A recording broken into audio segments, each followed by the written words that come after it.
Roman Reigns is again going on a hiatus.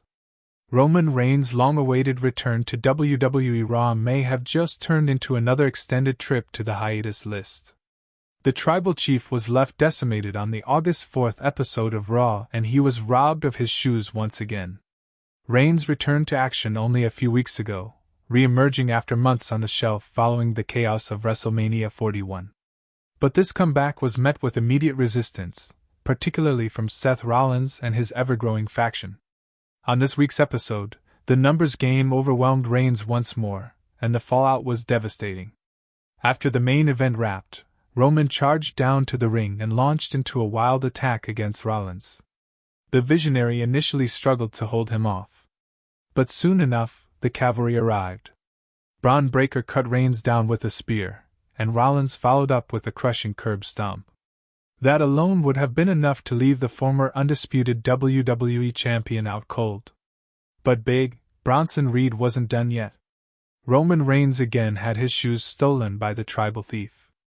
As Roman Reigns lay defenseless, Reed scaled the ropes and delivered multiple tsunami splashes to an already broken body.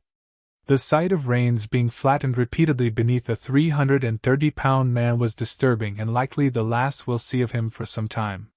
But Reed wasn't just looking to make a statement through violence. Once the ring was cleared, he knelt beside Reigns and tugged at the Tribal Chief's shoes.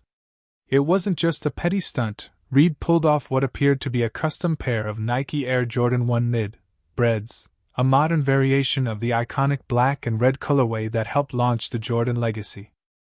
The market price for a mint or customized pair of these kicks can exceed $1,000, making the theft both symbolic and literal.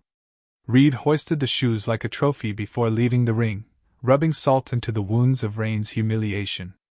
Earlier in the night, Reed had even worn the previous pair he stole from Reigns, slung casually around his neck as a sign of dominance. This was not the first time Reed stripped Reigns of his Jordans, and it may not be the last. What started off as a disrespectful jab has now turned into a twisted tradition. For Bronson Reed, taking Reigns' shoes seems to be less about fashion and more about legacy, his way of claiming dominance over one of the biggest stars in WWE history. With Reigns now presumably written off television again, Reed is left standing tall, literally with the Jordans to prove it,